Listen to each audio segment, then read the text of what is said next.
Welcome everybody. So glad to see everybody. This is the 2018 GASP Town Hall meeting. Since we've had one of these, so I'm really excited to see some familiar faces in the audience and some new faces as well.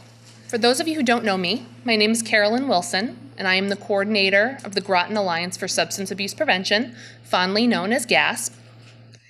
And GASP has been in existence for 18 years. Tonight, we are here to talk about smoking. More specifically, we'll be talking about tobacco, we'll be talking about vaping, and we'll be talking about marijuana. I want to thank everybody for coming out. I want to thank our panelists, who you will meet in a little while. And of course, I want to thank the coalition, the hardworking volunteers who make everything happen for GASP. And I want to especially thank our education subcommittee who did the planning for this event. I want to run through our schedule real quick so everybody knows what's going on. Like I said, we're going to have a couple of things going on tonight, some of which are regular things that you would expect from a panel event, but we're also going to do some new and exciting things. So we are going to do a interactive polling exercise, and we are going to go through a data presentation, so you'll get to hear about what's going on in Groton. We are going to see a video clip of an award-winning documentary called The Other Side of Cannabis. We are going to introduce our panelists. They're going to come up front, and we're going to ask them some questions, some of which have been prepared in advance by the committee, but there'll also be an opportunity for you through this anonymous polling exercise to submit some questions, which will be interesting, so nobody will be on the spot. And after we go through our list of questions, you'll be able to potentially submit your question, and we can do that. Of course, you know, being a town hall meeting, we want to know what you have to say and what you think and what your questions are. And then we'll wrap things up, the filmed portion of the event, and we will take any in-person questions. If anybody has any further comments or anything like that they would like to share from the audience directly, that portion of tonight will not be filmed. And we will also do our raffle tickets. So that's the lay of the land so far. And here we go. I'm going to pass things over to coalition member Sarah Whitley, who will be leading us through an anonymous polling exercise that will give a chance for you guys to share some information. And that's how we're also going to collect data from the anonymous questions. So here we go.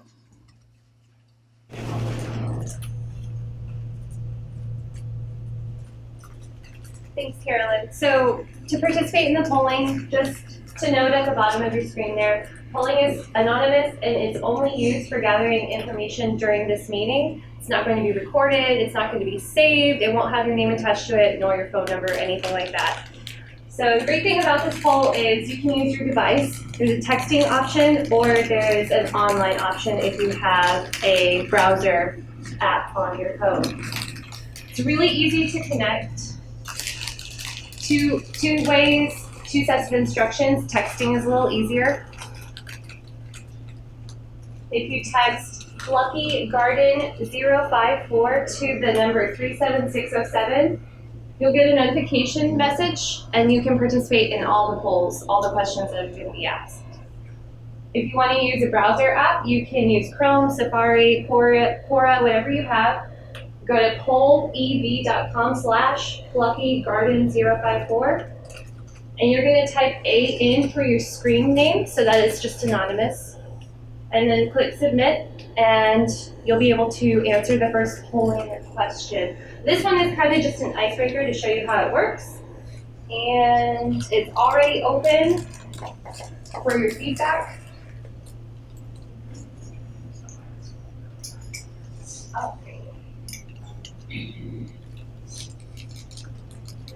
It is right here. What one word would you use to describe yourself? Can everyone hear me okay? I'm not used to using a microphone. I apologize.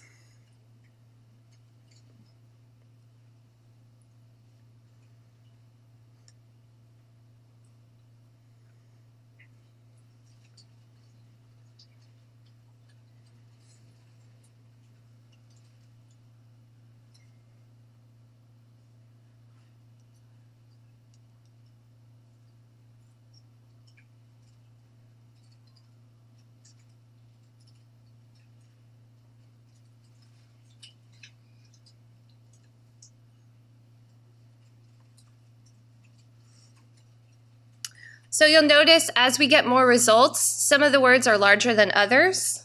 So it is showing what is the most popular response.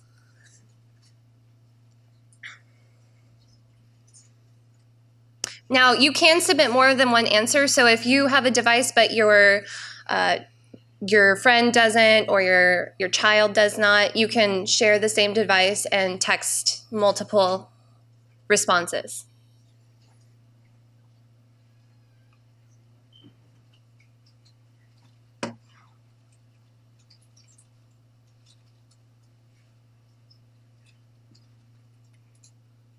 Thumbs up if you're ready for the next poll.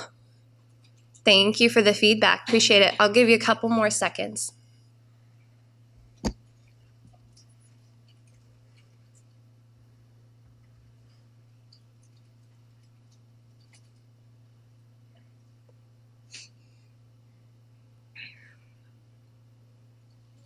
Nice to see so many positive responses.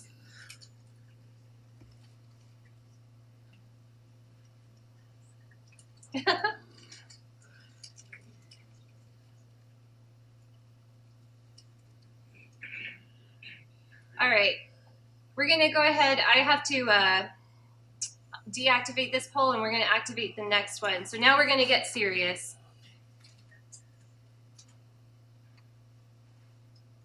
And it's really important that your answers are the words that we use, agree or disagree. That way we can actually see the results of the majority.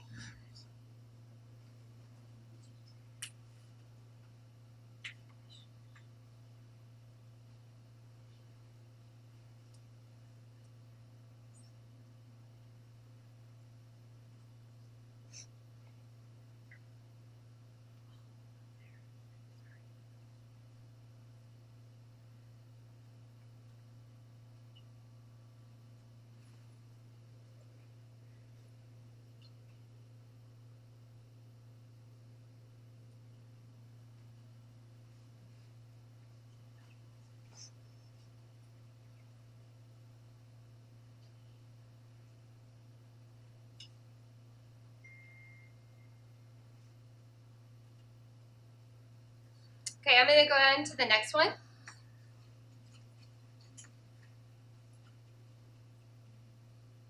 True or false, marijuana is harmful.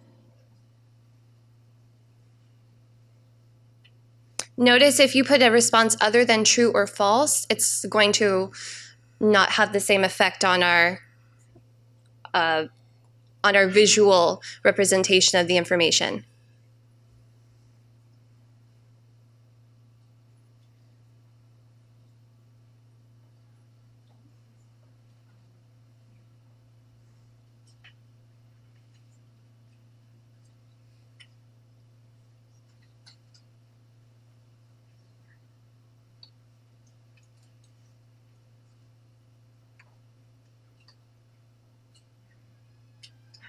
Agree or disagree, vaping is becoming more popular.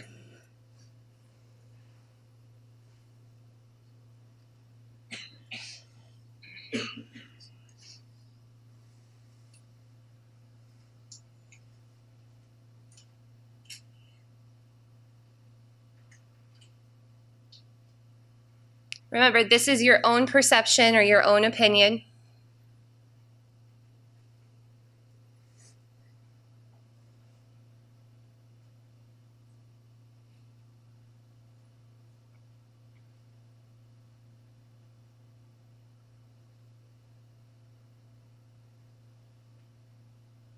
Move on. It pretty quickly said it had reached the maximum number, so I don't know.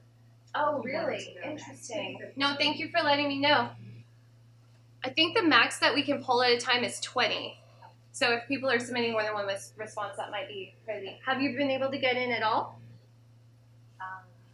Well, when I had, the one time I had something unique or that it would not go on. But I see. these other ones I think I've done. Okay.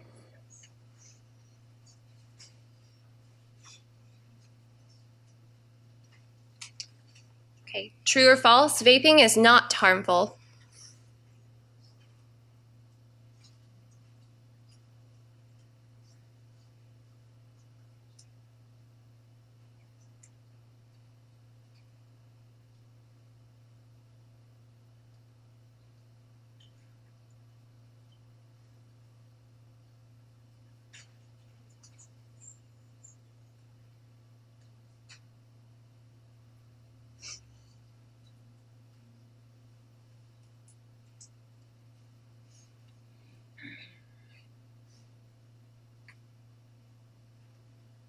Okay, I think this is our last one. If you had to guess, how many of your peers would you say use drugs and alcohol? You can answer more than half or less than half. What is your perception?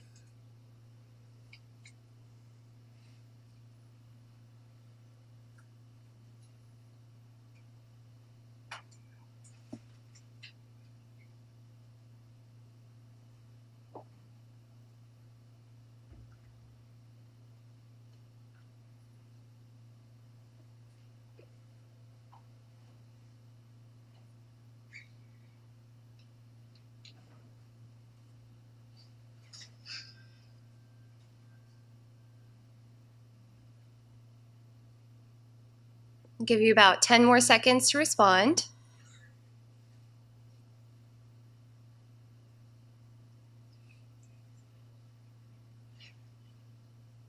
All right, guys, thank you so much for participating in the polling. Keep that open because you can also submit anonymous questions for the panel to answer during their discussion coming up. Thank you.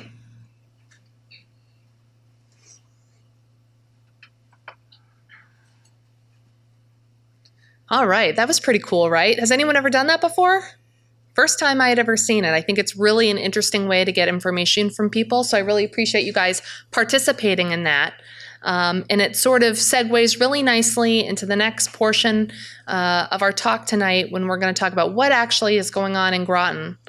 And I'm happy to say that it's a big thank you to our evaluator, Archie Swindell, who's been with the coalition ever since we started, that we have such great data. And we can actually paint pictures of what's going on in Groton and actually track the trends, which is really important to our work in prevention. So let's talk about what's going on. So many of you will know that we collect data every 2 years from middle school and high school students. We use the Groton Youth Survey. It's a tool that's based off of, leading national surveys, and it measures the 4 core measures that we track in prevention, but it also talks about a lot of other things. It's a very comprehensive survey. Many of you have probably taken it. It's administered anonymously on computers, and we usually get a pretty good sample size from both the middle schools and the high school. We also get data from Grasso Tech, and we're building a relationship with the Marine Science Magnet High School too. So hopefully by the next time we do our survey, we can collect a little bit more data from the Magnet School. We also do community and parent surveys. So we want to know not only what youth think and feel, we want to hear what parents think, and adults, even adults who don't have children. We want to know people's perceptions and attitudes about substance abuse. It's really important to, once again, paint the picture of what's going on in Groton. We also collect data from focus groups and key informant interviews. We like to get people together and talk about issues and see what they have to say without a survey being administered. Once again, it really helps us develop the local conditions to see what really is happening. We sometimes will look at medical data. We'll ask the hospital or first responders for data to see what's going on, what trends they're seeing. Are they having more hospital admissions for people under the age of 18? Are, incidences with alcohol or drugs, are those up? We want to know these things. Police data, we want to know about arrests that are drug related. That will help us usually paint the picture of what's going on with adults, and sometimes we also get to see what's going on with youth too. Regional data, we have really great friends at SERAC, Southeastern Regional Action Council. They're our partner, and they've been our partner ever since the beginning, and they also collect data so we can compare and contrast how Groton's doing with other towns, and we can also compare with what's going on at the state and the country. So it's really important. And national data, of course. There's a survey called Monitoring the Future, and we always compare how we're doing with what's going on nationally. So we're going to get into some local data, and this comes right out of our survey. And this is going to frame our discussion tonight. So our first topic that we're going to take a look at is tobacco. And one of the reasons why we called this event the real deal about smoking anything is because in prevention, we take a look at trends like we talked about before. And we know what's, losing popularity and what's increasing in popularity. And one of the things we've noticed over the years through the efforts of many, many people is tobacco use. It's on the decline. Less adults are smoking, less youth are smoking, and but nobody's really talking about it like we used to back when smoking rates were higher, and that's what caused a lot of education and a lot of advocacy. So we want to know, especially with vaping being on the rise, what's the deal with smoking? Did it become cool again? Because we're hearing that suddenly, we're not talking about nicotine in tobacco, and we'll talk a little bit more about that as we go on, especially with our panelists. So let's take a look at Fitch. When Fitch High School students who were in the survey were asked about frequent use of tobacco,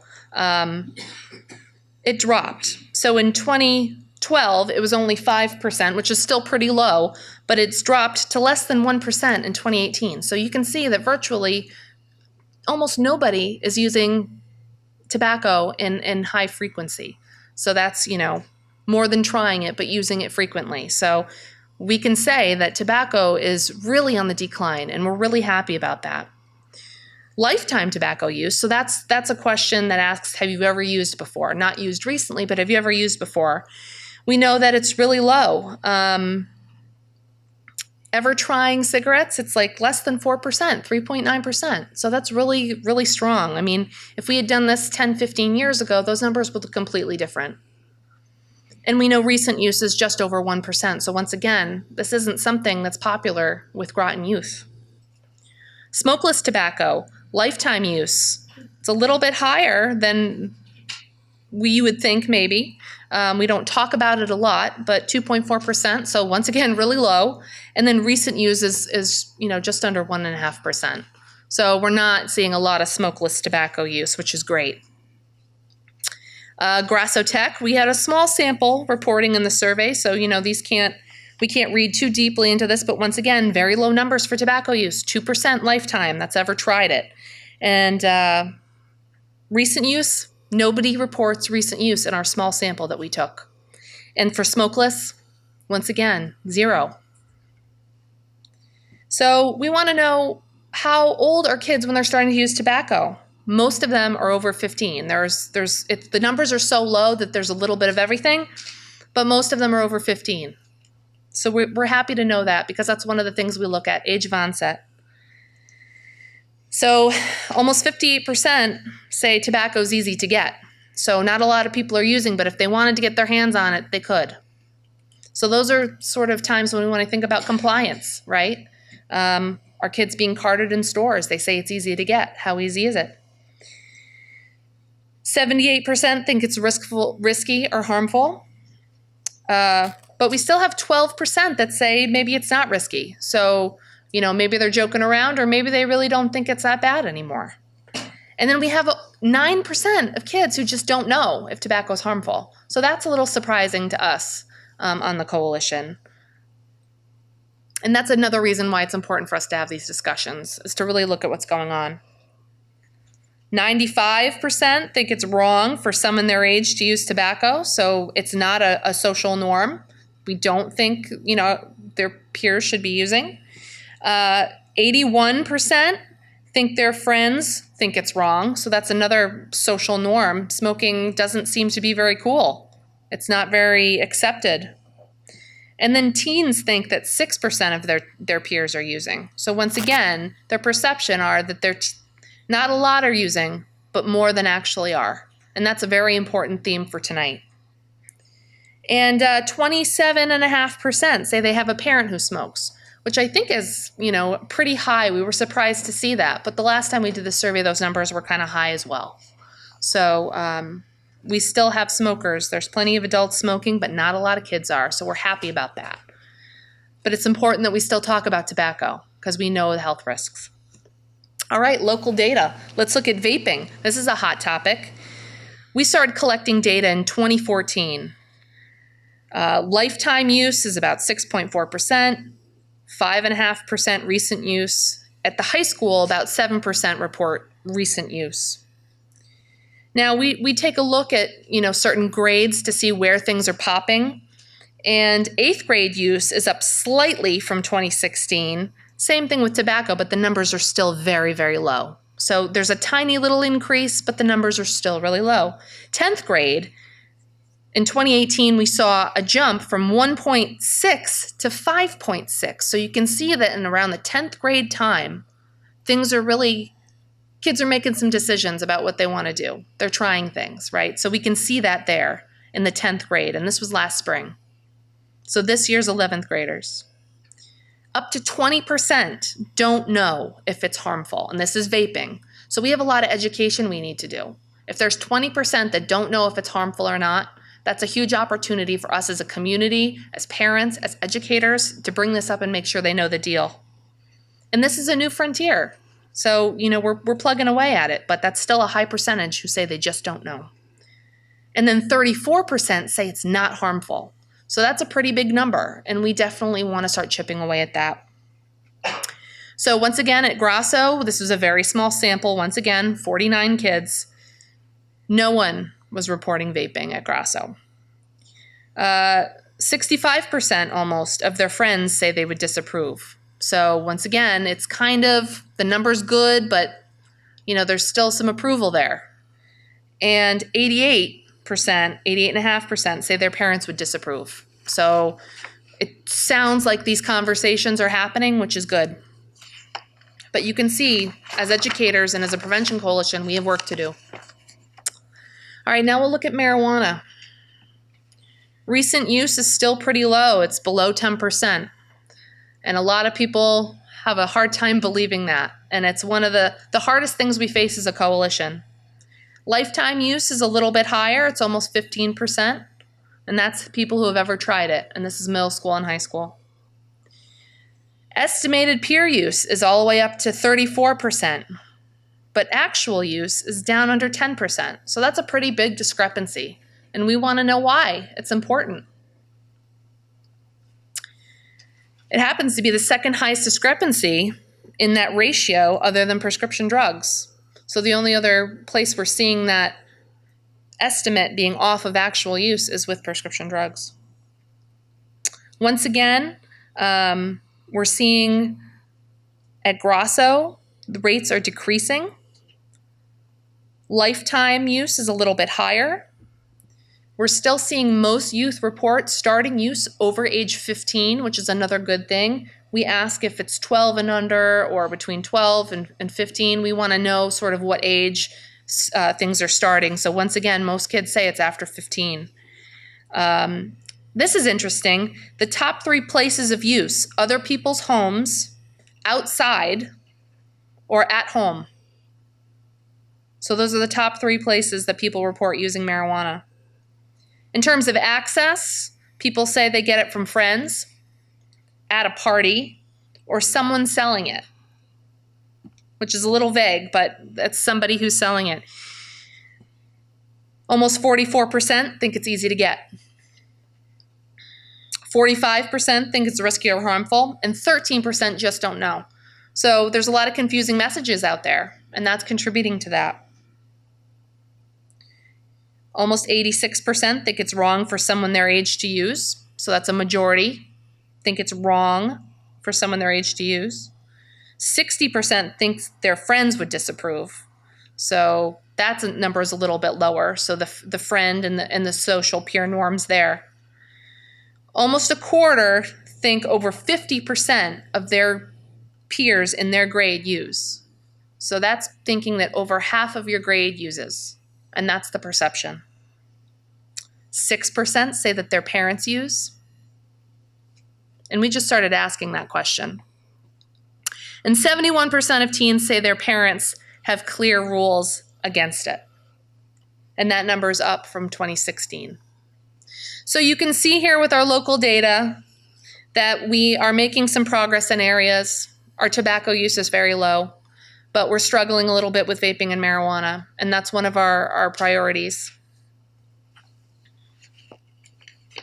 So now that we've looked at a little bit of local data, I want you guys to take a peek at an award-winning documentary called The Other Side of Cannabis. And this is a short clip just to get an idea of what researchers and people across the country are having to say about this. What we know so far should worry us. It's not really the same drug anymore. It's a much more highly potent drug. I think there's a lot of data that should make us worried. There's a risk of psychosis for teenagers who are using marijuana. The THC content has gone up considerably. So it's not the same cannabis that your parents smoked.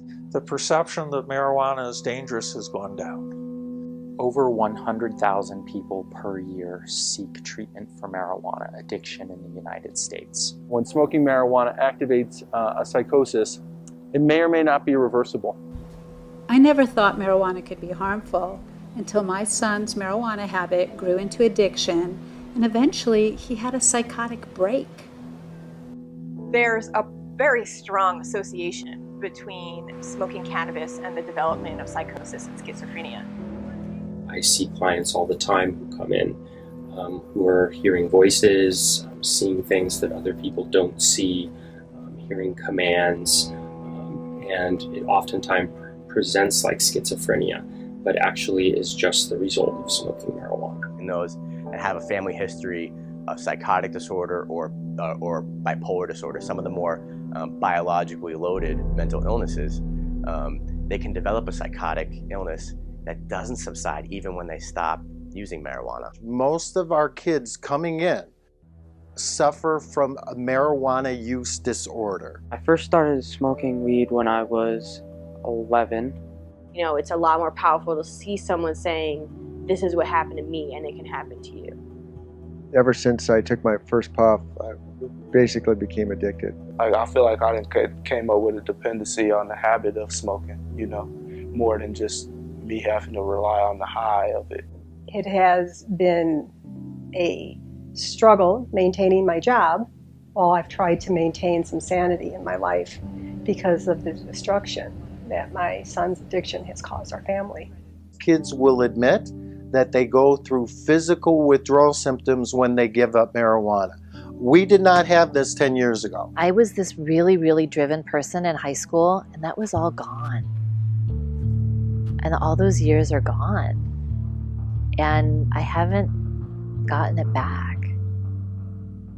We do education in our colleges and education in our high schools to teach people to drink responsibly. And right now that doesn't exist for marijuana. I went through like pretty bad depression where I almost call it like the flat effect, where you start not feeling anything, you're not scared of anything. All the fears that I had in the world started to dominate me, and I found myself lying backwards on the couch, unable to shake, just absolute terror. I had no idea I could get this messed up with a hit of pot. My concern is always that until the brain is mature, until you're 25 years old, you do not want to be rearranging your neuronal network. Are students taught the potential dangers of marijuana use? I don't believe so. I think that it comes back to this cultural acceptance where where it's viewed, it's just pot. We said to the counselor, but it's just marijuana. And the counselor said, there's no such thing as just marijuana.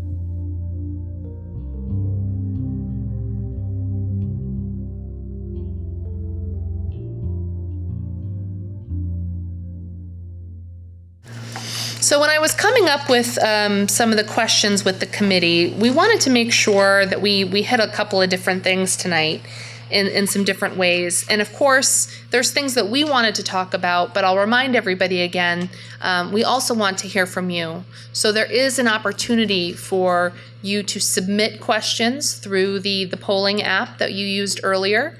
And after we stop filming, you can also submit, you can speak as well.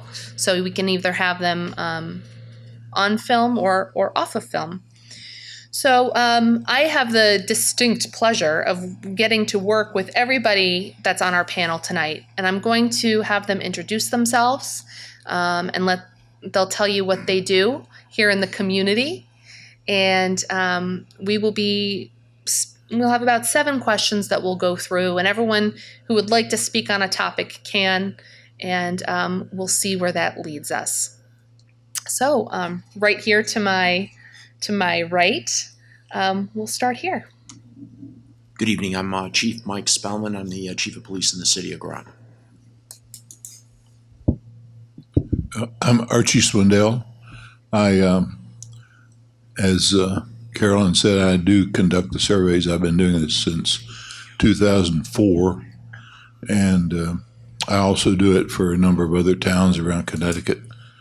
The result of the survey is a fairly comprehensive report of all the data that's collected, with the conclusions and the trends and all that sort of thing, which are generally posted online if you're interested.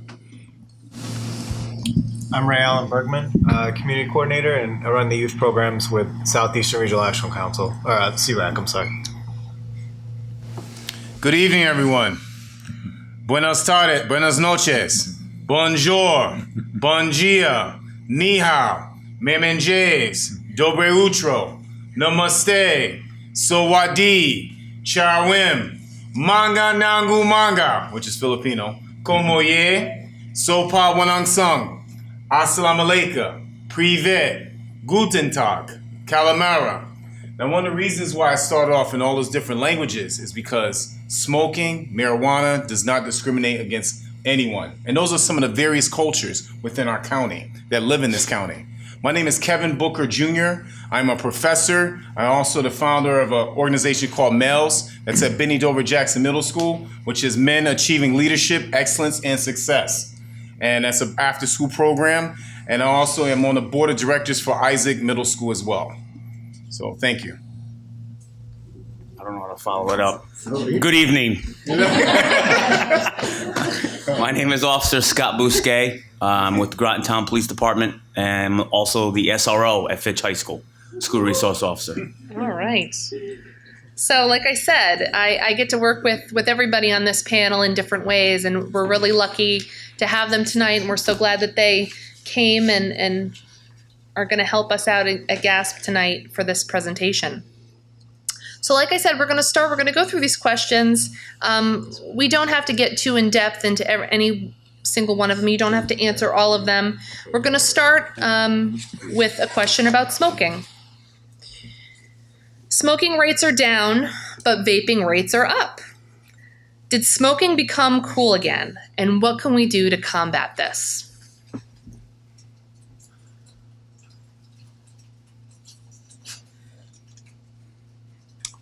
Rather than have a lot of dead air, I'll speak.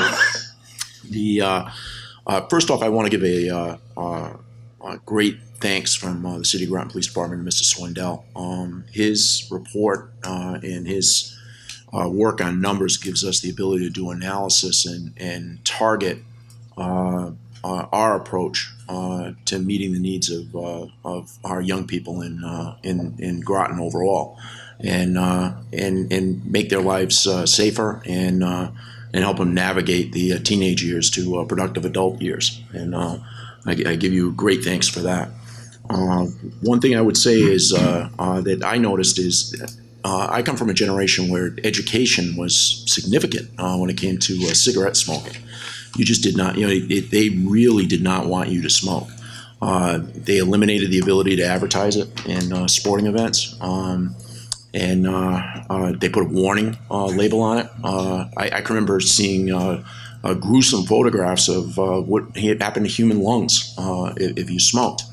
I don't think we've targeted that with vaping, and we really don't have a definitive data on it yet. And I don't work with kids, firsthand, day to day. I'd be very interested in what the educators and the youth officer had to say. But crunching the data again with that Mr. Swindell forwarded, it seems like we have a significant challenge ahead of us in your group in GASP to get the word out that there may be some problems here. Long term, we don't know completely what they are, and how do we discourage or at least get you to that magic age of 25 when you undertake adult decision making, so that you don't harm yourself as a teenager. I'll give up the mic. I don't want to monopolize. I think I would say working with the youth over the last few years and working hands-on with a few specific groups. And GAS has been one of us, and as part of the communities in Eastern Connecticut that we work throughout, from Groton up to Thompson. Some of the same, I guess, misunderstandings of the substance and the products are out there, and they continue to be. Part of it is that this nicotine may be less harmful, or there may be no nicotine in the products that they're using. Unfortunately, there's been some studies that kind of prove that wrong, that even at a minimal amount, there's still some nicotine in there. We understand how addictive nicotine is. We do understand that this product is more expensive than it would be to smoke tobacco-filled cigarettes or other tobacco products. And we understand that when there's a cost involved, that usually the less expensive option is going to be used later down the road when the addiction or dependence is there. And there's just such a variety of product out there that this is being used. This is available. It's accessible. You walk into most stores that have a convenience store, or those types of products are there, and they're out on display, and they may appear that they're trendy more are around. And also, just something that I noticed when we do our social media work with the students that I have, constant thing they see people on social media using the products. And they don't realize that those sort of products that are trendy, or those people that are paid for these videos that they put up, are getting boosts, are getting bumped, are getting, shown more often, are being on the front page when they open it up to look. So it creates this idea of this trend that's happening, when it's just really these kind of recycling of those videos, or those ones that are really standing out, are paid to do this with these products. So there's just some points that are the trending piece of it. I should say a couple of things. I was just reading an article, I think yesterday, that the makers of Marlboro are moving sort of out of tobacco into vaping and e-cigarettes and marijuana. I think that that kind of heavy-duty commercial pressure is going to increase exposure. And of course, these are aimed at adults, but somehow they trickle down, don't they? The argument that's used in favor of e-cigarettes, of course, is that they don't contain the tar and the combustion products of tobacco, burning tobacco, which is true. So in a way, they are, for an adult smoker, probably safer. And I say that probably because they haven't really been studied like tobacco has. So the nicotine they contain is just as addictive as it is in tobacco cigarettes.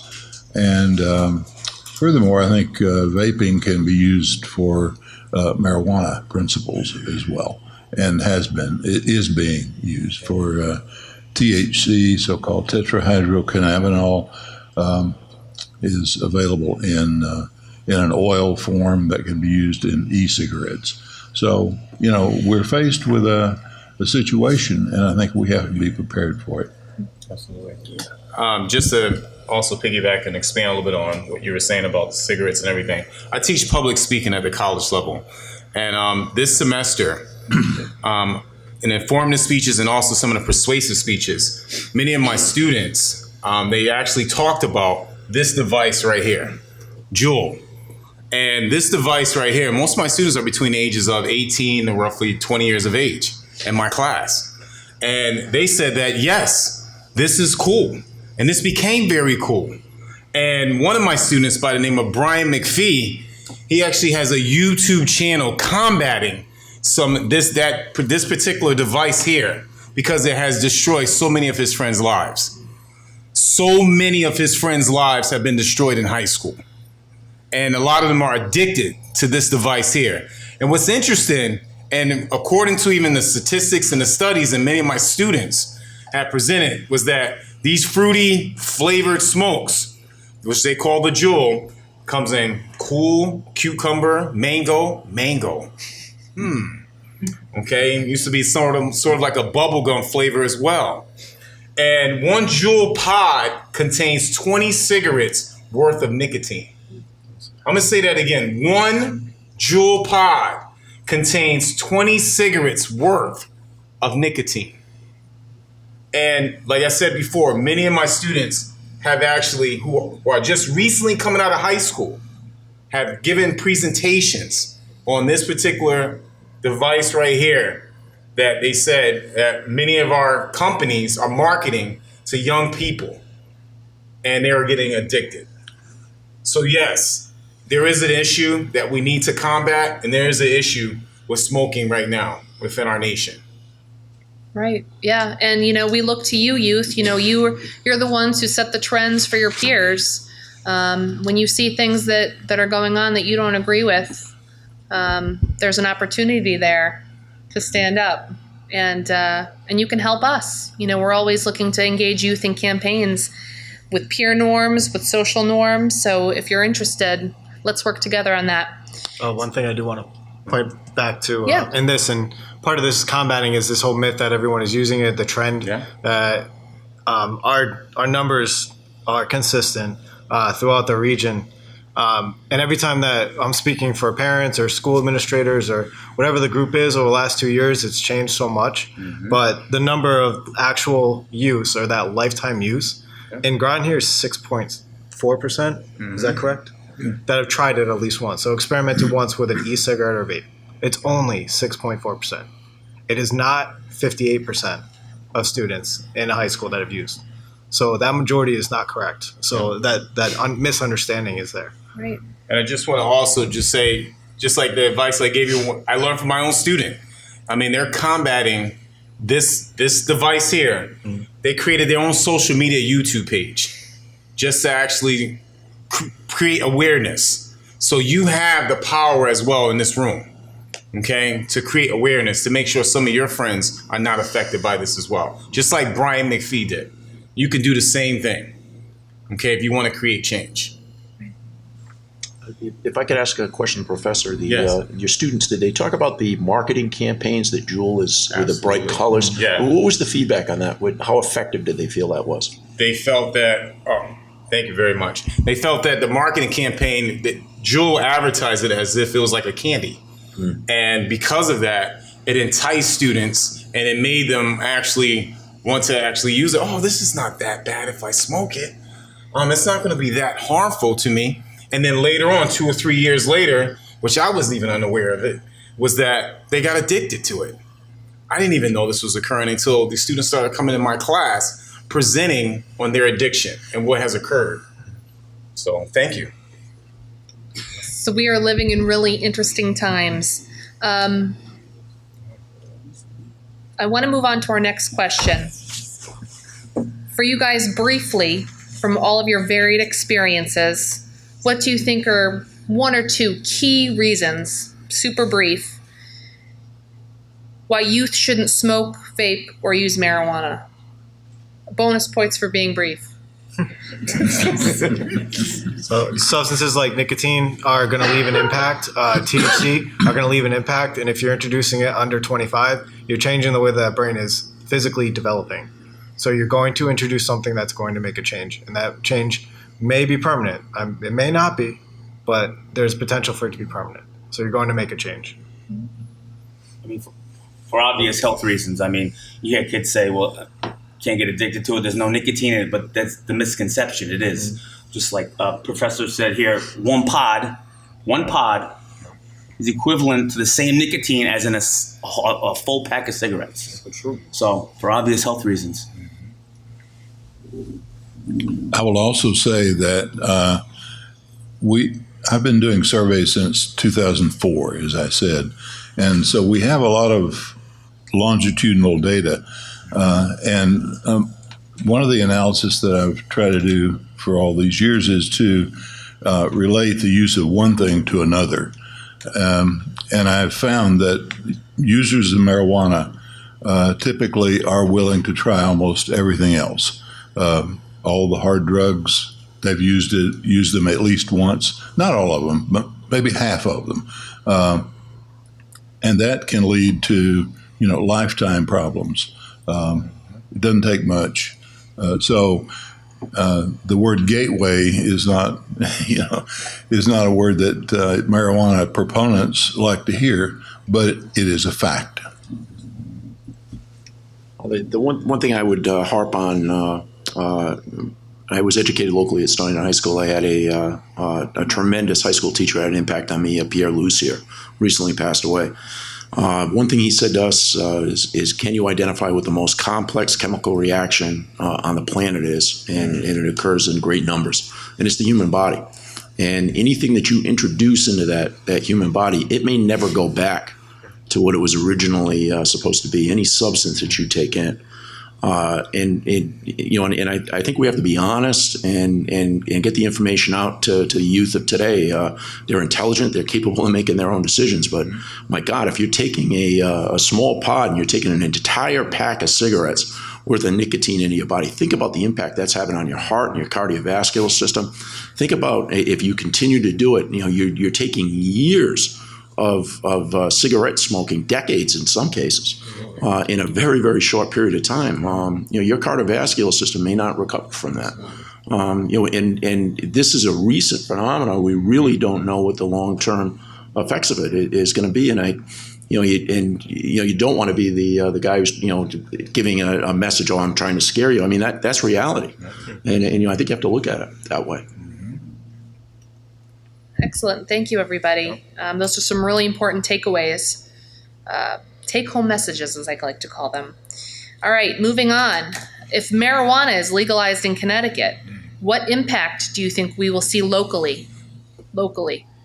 And why might this be harmful to youth?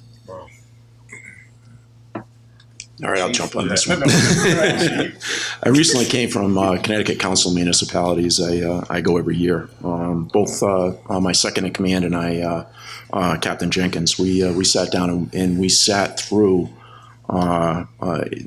basically what potentially could be the impact if they go with dispensaries, things along those lines. One thing that concerns me is right now, if you look at the data that we have, maybe we don't have the numbers that we have concurrently. If you look at some states right now, the number one, who's number one for usage of marijuana, kids that are younger, is Colorado. What recently happened in Colorado? I've been to a few too many kids' funerals, quite frankly, for opioid addiction and overdose and death, including a member of my department's son. We're giving you a world to the young people in the audience where you can't make the same mistake I had the luxury of making if I was, anywhere from 11 to 15 years old. You can fall off a cliff and never recover from it. The THC levels of marijuana are significantly higher than they were when I was a young man. If you had made a mistake, in an error in judgment and used it, you didn't encounter the strength of the drug that kids encounter today. And I cannot caution you enough that I don't like to use the word gateway. It's supposedly politically incorrect, but the statistics are showing that they will move on to bigger and better things, and the overall availability of heroin today and and heroin laced with things like fentanyl, carfentanil, don't be a statistic. And we've got to break that cycle. We've got to break that cycle. Chief, can I play devil's advocate for 1 minute? Certainly.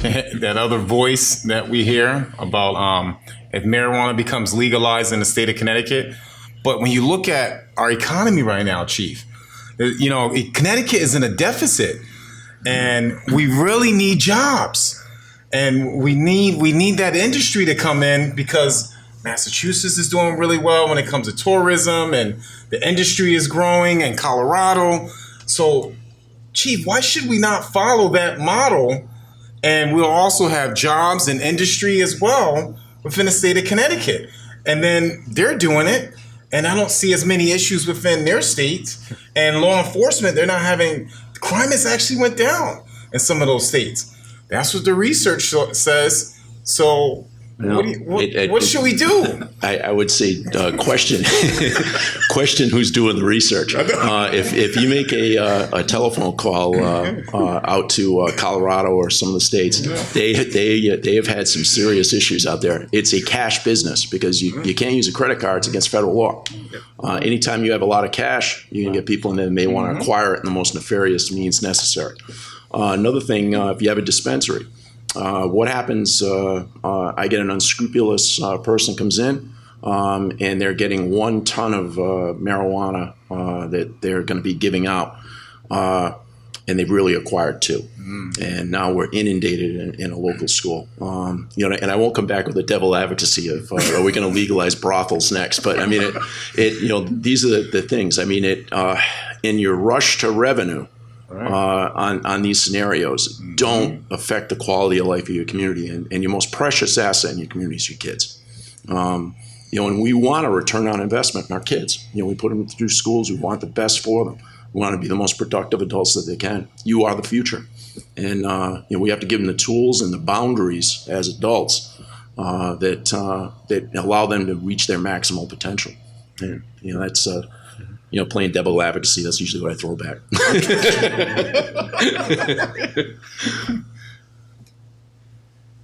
All right. Well, I can say one thing. I think the states around us are legalizing the recreational use, not all of them, but gradually that's happening. And I think we have to be prepared for the possibility, at least, that Connecticut will follow suit. We already have so-called medical use of marijuana. And I might say, as a former Pfizer scientist and researcher, the medical use of anything to be legitimate has to be approved by the Food and Drug Administration. It has not been done with marijuana. Okay, so this is not really a medicine. It's just a legislative fiat for a medicine. That's my sermon. But I think that if marijuana is legalized for recreational use, we have to be prepared to educate our kids and really make them believers and look at the things that we have seen locally that have been effective in reducing use of marijuana and alcohol, and try to reinforce those initiatives. And parents, they're the ones that are the most effective. And I think we have to put real emphasis on that in the case that it does happen. Thank you. So this one goes to a little bit more with current laws and school policies. What are the policies in schools right now about tobacco, marijuana, and vaping? And what are some of the consequences? Well, basically what happens is there's a process through the school handles, and there's also a process criminally that can be handled. In some of the cases that we have, the children are either, obviously, they're suspended from school, or they get ISS, and from a criminal aspect, they're given either an infraction ticket, depending on the age. 16 and 17-year-olds are given an infraction ticket that they either pay through the mail, or similar to what you'd get if a speeding ticket or something like that. And 15 and 14-year-olds, they actually have to go to juvenile court or through the GRB process. So it's not legal. So no matter what happens for adults, it will always be illegal for teens. Correct. Right. And I heard that there was a fairly new policy to deal with vaping. You know, there was the big deal. How is that working so far at the high school? Can you tell us a little bit about the new policy? It's not really new. However, we're enforcing it. Okay. It's becoming, there's an upswing, obviously, in the vaping. With the social media, and the kids are filming themselves vaping. And going back to the first question, smoking is cool again. I think the big misconception is the kids, they think that it's not harmful. It's not a big deal. Peer pressure is big. Just like the professor said, I mean, this thing, I mean, does everyone know? Has anyone ever seen one of these? It looks like one of your regular USB.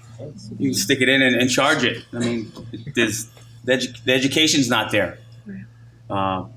And like I said, like it was said previously, the pods. I mean, the kids they're buying their own pods, and you get one vape Juul, and everyone can smoke off this one Juul with their pod. So I think there's a lack of education. Some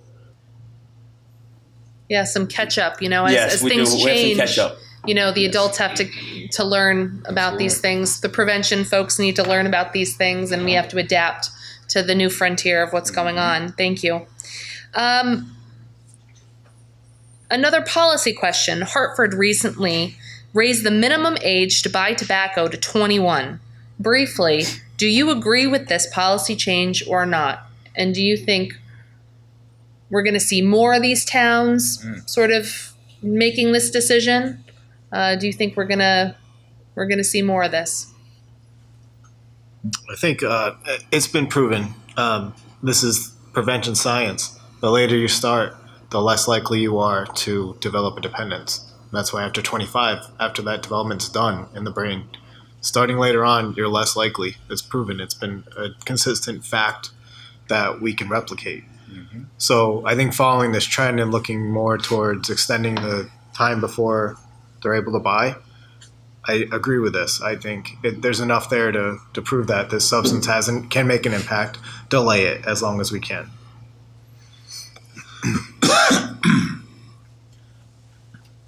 Being at the school, I think listening to the kids, I think it's a good idea that they raise the age. However, you can hear the kids talk, and I mean, this stuff is easy just to get over the internet. Right. I mean, you can go online and buy a Juul. You can go online and buy the cartridges. It's that simple, and the kids will tell you that. There's rules at the home. Not allowed to do this stuff, but I mean, the stores are doing a great job. I feel, as far as they're not selling to the kids, because the kids will say, "I can't get it at the store. Get it online. Simple." And I would say that, for any of the youth in the room that are interested in policy, let's just say decision makers want to hear your voice. So when you get passionate about things, speak up. Sorry, I wanted to just interject something on that. Sure, please. Where they're available online. I'm sure some have heard about Juul, and there's kind of a crackdown, and they had to create this prevention plan that came through. So I think that it's great that they're taking a step, whether it's forced or not, they're taking a step in prevention of youth using this. So one of their pieces is going to be limiting the access online. So someone under 18 cannot go to their website without many steps of verification for age and then purchase directly off their website. I think that's great that they're making a step. Is that completely covering everything? Not at all. Is there other sites where you can purchase these sort of devices? Yes. We also do compliance checks in towns where I'll ride along with a police officer and a youth going in and trying to see what they can pick up from different stores. We have been able to buy the devices. It does happen. It continues to occur. So on many different levels, that has to happen. So I think it will be difficult for officers to enforce this under 21. The infraction is great that they have something in school to back up a charge, but it's still going to be difficult, and it's really going to take a lot more than just an officer going and handling that business. It's really going to take the community to really step up. Yeah. So just wanted to state. Yeah. That's good. So yeah, it'll be interesting to see if other towns are going to jump on board with Hartford. And I believe that was led by youth, that whole initiative. So just something to keep in mind as we talk about local advocacy and policy efforts. All right, now as we wrap up this portion, before we get into audience questions, I'm going to remind you to submit if you haven't submitted yet. And I'll also say that when we turn the cameras off, you'll be able to ask things as well. But if you could give kids under the age of 18 some advice to help protect their future, advice to help them protect their future, once again, briefly, what would it be? The advice I've tried to give my sons is don't believe that you are immortal. Don't believe that you are invulnerable. Every time you try something new, you're taking a risk.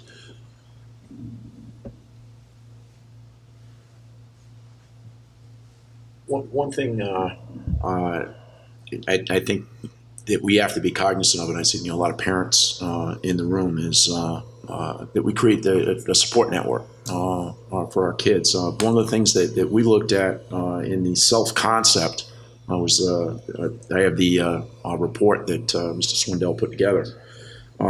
Kids in our community, the last question they were asked is, I believe my life is going in a positive direction. And 41% of the students said yes and strongly agree. And 44%, so almost 8 out of 10 kids in a room would stand up and say that they feel that their life is going in a positive direction. Build on that and keep it going in a positive direction. Indicate to them, don't use drugs, don't use, and marijuana is a drug, alcohol is a drug. Prescription drugs, don't use that. Vaping, look at it. That nicotine is a drug, and gets into your cardiovascular system. Those are scenarios. Don't introduce something into your body till you've had that opportunity where you're fully developed. And if you make that adult decision at that point in time to do that, adult decisions have adult consequences. Don't bring that on upon yourself until you're old enough to make that appropriate decision for yourself. The local data that Carolyn showed earlier, and it said that 27.5% say they have a parent that smokes. I was one of those students when I was in high school. And I remember being in high school, and whenever my dad would smoke, I would go, oh gosh, that smoke. Or I would use my t-shirt to cover my nose because I didn't like the smell of smoke. So my brother and I never ever smoked because we never ever liked the smell. We never even were curious to try it because it was just something we knew that was harmful. And I remember just saying to myself, when I was reading this article by this scholar by the name of M.K. Asante, he said, when you make an observation, you have an obligation. When you make an observation, you have an obligation. And thinking about that as a young person, you have the obligation to say to yourself, you know what, I want to surround myself around people who will encourage me to be my best. I want to surround myself around people who will encourage me to create awareness so that we can change our community. And sometimes it's hard, and I understand because you have a lot of people around you who may actually, encourage more negative behavior. But I'm going to tell you, I was that nerd. I was that kid in school who always wore a suit and a briefcase and everything, middle school, everything. And I'm telling you, people followed. Because sooner or later, people will follow what you do. Especially if you're creating impact and you're changing lives. Now, when I look at my student now, Brian McPhee, who has that YouTube channel about this device here, the Juul, he's creating change now, and now others want to create a YouTube channel as well. So take the step, surround yourself around positive individuals who will encourage you to be your best. And do not worry about the naysayers or anyone else around you, because sooner or later, people also want to surround themselves around positive energy as well. So when you make an observation, you have a what? Obligation. Thank you. I like that. It's funny you say that. Growing up, my dad smoked. quite a bit, like 4 packs a day. Yeah. So it's funny that you say that because I never tried cigarettes, and to be honest, I've never tried marijuana. Yeah. So I'm pretty proud of that. Same here. Yeah. But just to piggyback what you said, I try to tell the kids at the high school level, peer pressure is huge. But I try to tell them, surround yourself with positive people, positive peers, and only positivity will envelop you. That's what I try to instill in the kids. So, thank you. I just think one of the big things that have really been important is being able to see your potential or see down the road for yourself. I think remembering back in high school, people talking about college, and I was in 9th grade. No one in my family went to college. We didn't really have that choice. But I could maybe go there if I really set that as an example. I think just being able to see some different potential than what is kind of laid out or following the same path as somebody else, because it's your path, it's not theirs. It's gonna change. You're gonna take a different road. You might lead back to the same spot somewhere, but you have to make your own path. And I think introducing something that's gonna make you stumble on that path, or it's gonna create a barrier on your road, you do that yourself. Don't do that to yourself. Don't make that choice, because you're gonna impact yourself rather than that other person. So. The other thing is with young people is don't be afraid to fail at trying something new. The more experiences you bring into your adult life, both positive and negative, where you succeeded at something, trust me, there's nothing you're going to fail at athletically, the music program, with a robotics club that's going to end your life. Sometimes your best successes are the things that you learn in when you failed at something. The other thing too, that as a challenge to parents, in the social supports table that they had, 6 out of 10 kids were indicating that they keep things to themselves. I don't think the number's quite that high, honestly, but it's a challenge to us as adults. It's a challenge to us as educators, as police officers, school resource officers. That we have to keep that channel of communication open to the kids. You have to be approachable to come over and hey, what's the story with this?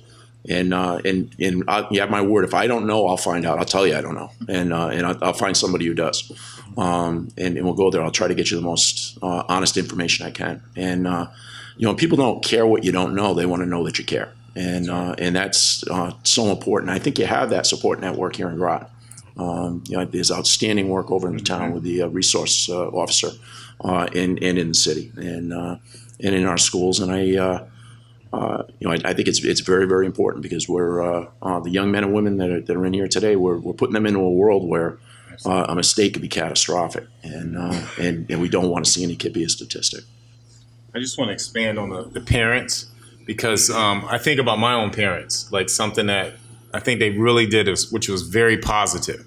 And even though my parents worked a lot, and I remember seeing them all the time, my mom would work 2 or 3 jobs, and my dad was working as well. But every Sunday, and I still do this even with my own family, every Sunday we would sit down at 2:00 p.m. and we would have dinner. And every Sunday we were able to have conversations, and the conversations didn't have to be censored. And that was my only time where I felt like I could be an adult and talk about things that were on my mind. And my parents they gave us that open dialogue. And that really, really helped my brother and I become positive, productive men today. Because it was just that open dialogue with your parents, or whoever your guardian is in your life, whoever's there raising you and caring for you, that's extremely important. And that's what I'm speaking just to the adults in the room, or to even the listeners as well, because it's so important to just have that open communication and dialogue where your child feels comfortable enough to talk to you and feel comfortable enough to just express how they're feeling. What's going on at school? My parents would ask me some of those things. What's going on? But they didn't say it in a way where it was like they were prying in our business, but in a way they would just say it where we felt comfortable. Like it's a friend, but I know that's my parent as well. So, and even to this day, you just build that relationship, and they're helping you and encouraging you to be your best. So I would highly recommend parents, even though you're busy and I know work schedules and you have a lot going on, you can just sit down one day out of the week and just have some time with your children and find out what's going on. If it's a Friday, a Saturday, whenever. It's extremely important. Just like youth have mentors, parents, we have the resources for you too, in that same sense. If you have questions or you need somewhere to turn, just don't feel like you need to put up the wall because you don't know how to answer the question. Right. Like we were saying, we all are still learning, and as right alongside you, and we can help you with those different points. Terrific, guys. Wow. We are so lucky to have this panel, and that concludes the prepared questions. I'm going to check it right now to see if we have any anonymous questions. All right. Okay. Sure.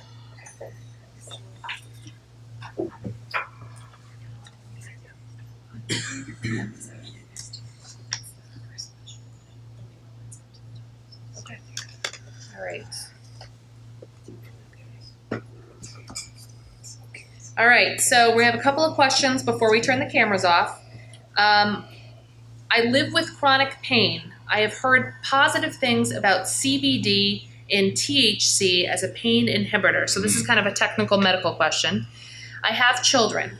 How do I reconcile GASP's position on marijuana? Ooh, this is, and my doctor's advice.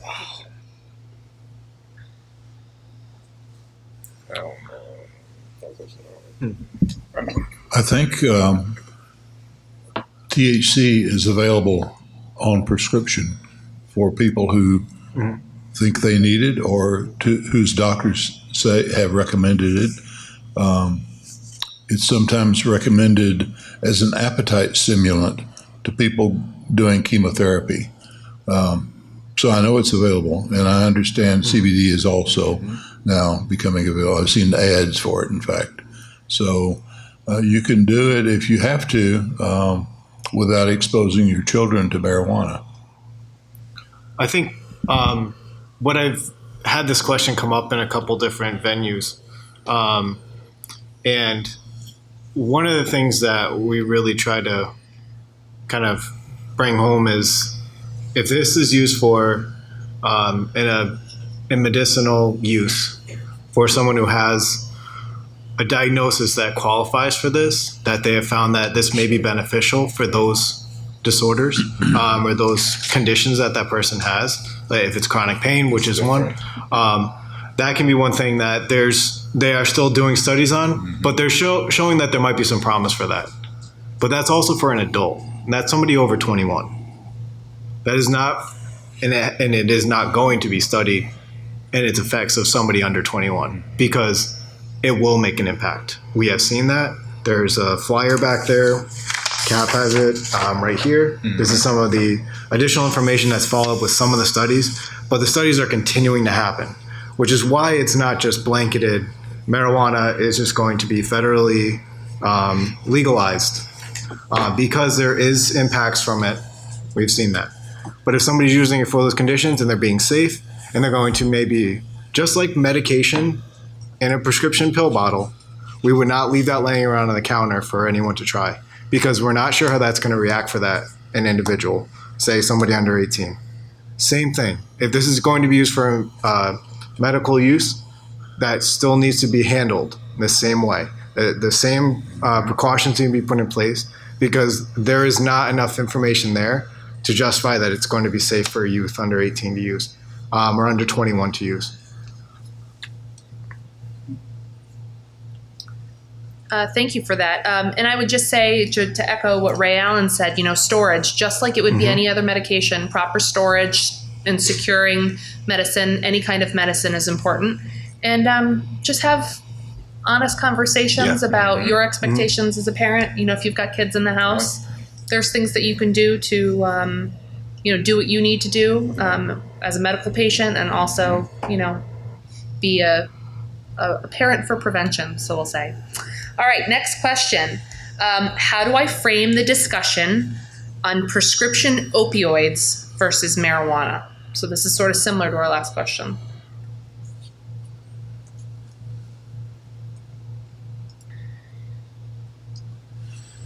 The prescription opioids are being less and less prescribed. I just had hand surgery myself. I went home and without any pain medication.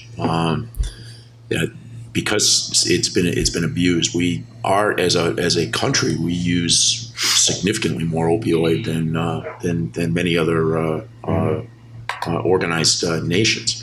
Harping back to what was said previously, if you use a controlled substance, it's a drug, and it is specifically targeted for pathways. Should you be using marijuana that's been prescribed by a doctor to assist you with certain medical conditions, that's dramatically different than a 18 or 19-year-old using it recreationally to get high.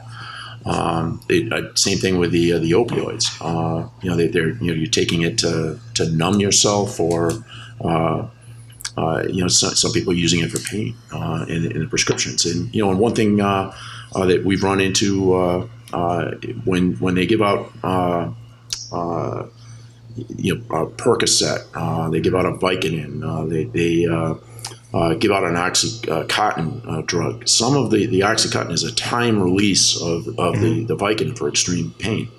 You cut that tablet, you've broken the ability of that to go on a time release.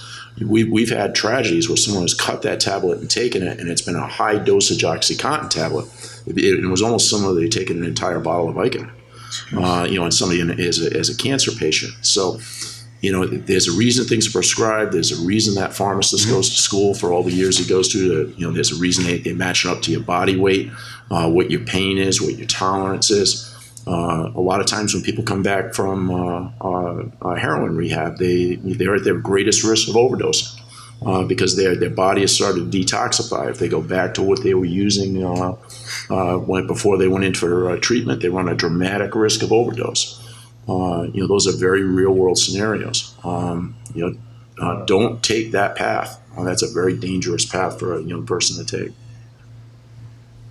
Yeah, and I think part of that instant reaction is that we do also deal with Narcan and bringing Narcan out to the communities. Or naloxone, Narcan is a brand of it, but that is one of the bigger tasks of this past 2 years, was really finding ways to get this out into the communities, into the right hands, into the right people that may use it or may need it around, family members that may need it around, or someone who has been on those large, who is under those large prescriptions or high doses for use, even if it's medicinally, of opiates or painkillers.